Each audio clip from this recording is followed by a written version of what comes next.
There's a specific kind of fear that doesn't hit you all at once. It doesn't come rushing in like a wave. It doesn't announce itself. It creeps in slowly, quietly, the way cold air slips under a door at night.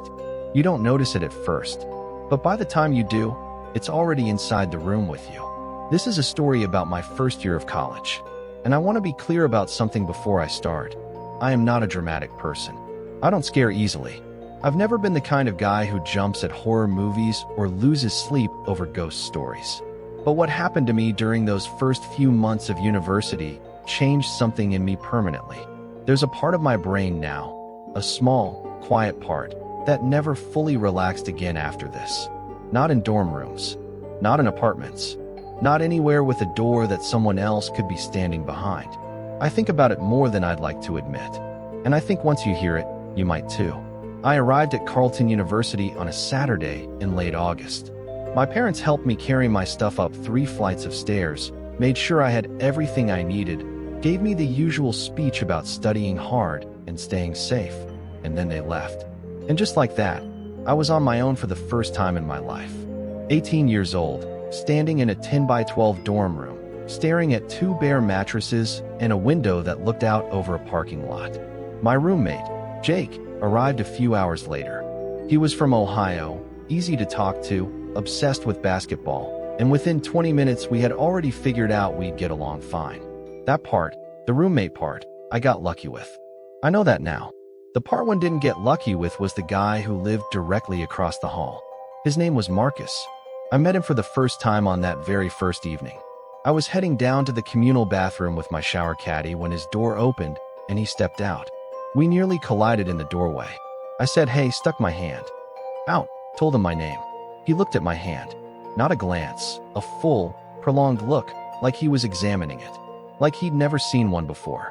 Then he shook it, cold, limp, the kind of handshake that makes you want to wipe your hand on your jeans afterward. I asked him his name. He said Marcus. That was it. No, where are you from?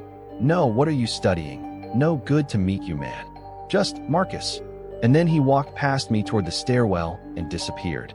I remember standing there in the hallway thinking, okay, weird guy. Every floor has one. I had no idea.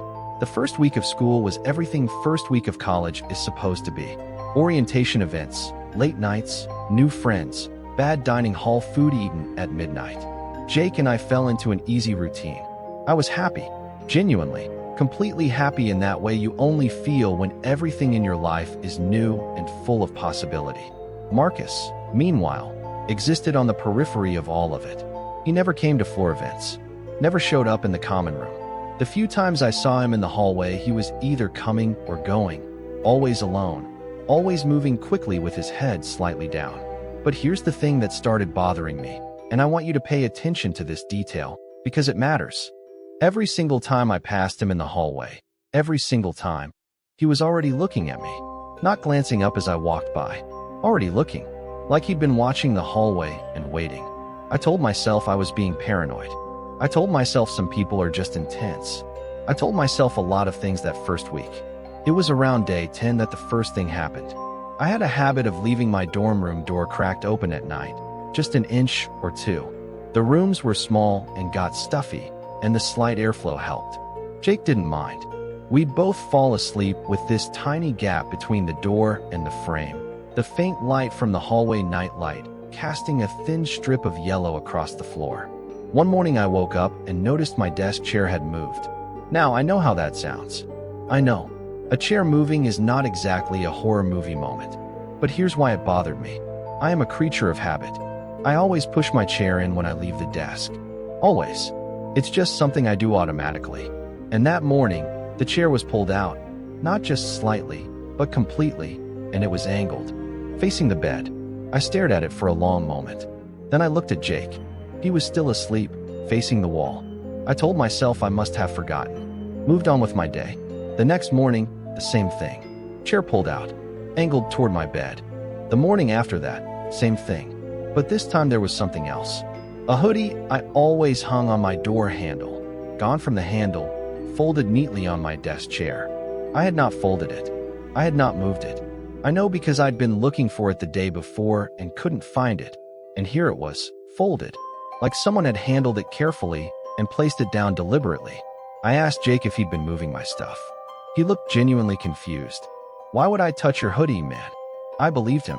I started locking the door at night after that. For about 4 days, nothing happened. No moved chairs. No relocated clothing. I slept fine. I started convincing myself I'd imagined the whole pattern, that I'd been moving the chair myself without realizing that the hoodie thing was a coincidence. And then came the night of October 3rd. I remember the date because I'd been up late studying for a midterm. It was a Wednesday. Jake had fallen asleep around midnight, and I finally shut my laptop around 1 a.m., locked the door, turned off the lamp, and got into bed. I was exhausted. I was asleep within minutes. I woke up at 2:47 a.m. I know the exact time because my phone was face up on the nightstand and the screen lit up a notification at the exact moment I opened my eyes. And in that half second of light before the screen went dark again, I saw something. Feet. At the bottom of the door. Visible through the thin gap between the door and the floor. 2 feet, facing inward toward the room. Just standing there. Still. I did not move. I want to be honest about this. In that moment, I was completely and absolutely terrified. My body just locked.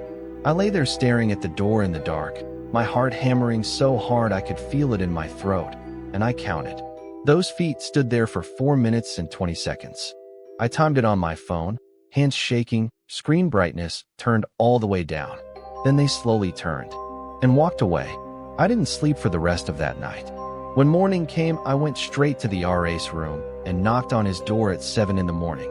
He was half asleep in a bathrobe. I told him everything. The chair, the hoodie, the feet at the door. He listened. He nodded. And then he told me that without physical evidence or a witnessed incident, there wasn't much the university could do. That was the moment I decided to handle it myself. I borrowed a small USB webcam from a kid down the hall who used it for gaming. That night, I set it up on my desk, angled toward the door, and connected it to my laptop to record overnight. I locked the door. I turned off the light. And I waited. I woke up at 3:22 a.m. to a sound. A soft, rhythmic clicking noise.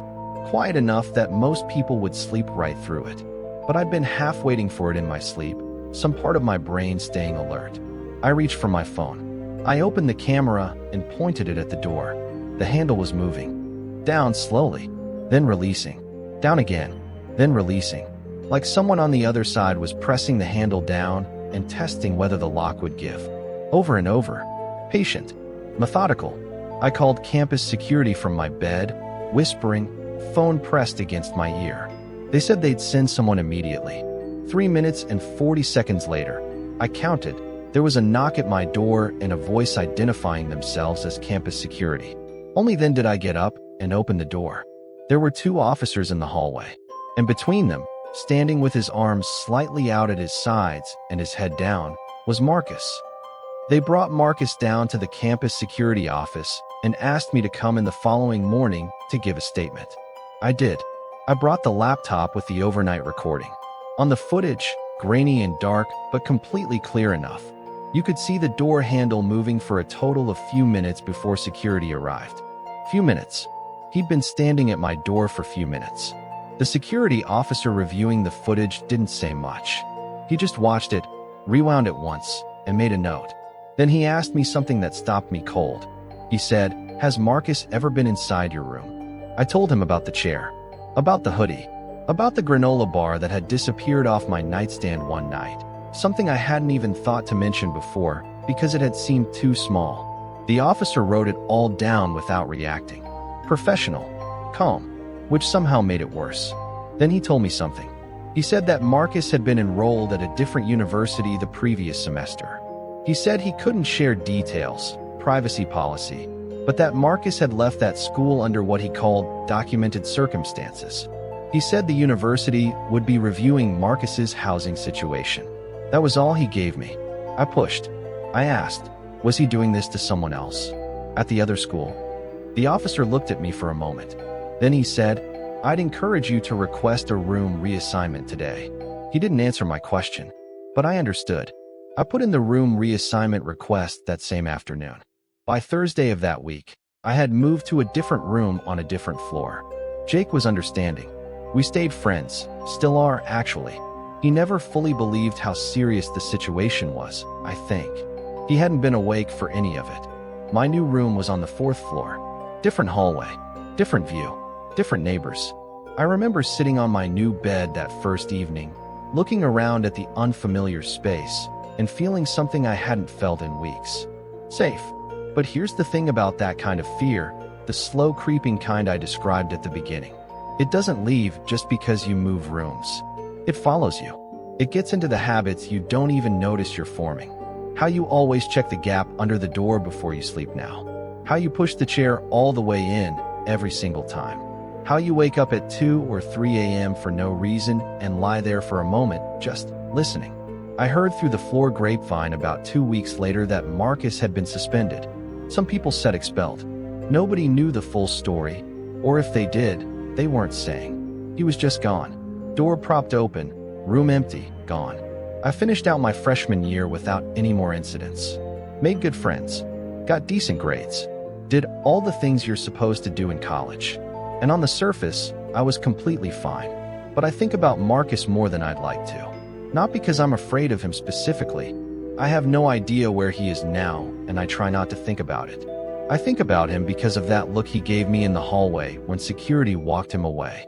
I've described it to people before, and the reaction I always get is, he was probably just scared. Or, he probably felt embarrassed. But that's not what it looked like. It didn't look like fear. It didn't look like shame. It looked like calculation. Like he was already thinking about the next step. Like getting caught was just a minor inconvenience in some longer plan I didn't have the full picture of. I'm sharing this because I think a lot of people go through something like this in college and convince themselves it's nothing. The moved object that you blame on yourself. The sounds at night you explain away. The person who makes your skin crawl and you feel guilty for not giving them the benefit of the doubt. Trust that feeling. I'm not saying assume the worst about every quiet person you meet. I'm saying, pay attention to the pattern. 1 strange thing is nothing. 2 strange things is a coincidence. 3 strange things is a pattern. And a pattern means something. I got lucky. I had a working lock and a borrowed webcam and a campus security line that picked up at 3 a.m. Not everyone does. Sleep safe tonight. Lock your door. And if you notice your chair has moved, check under the door before you open it.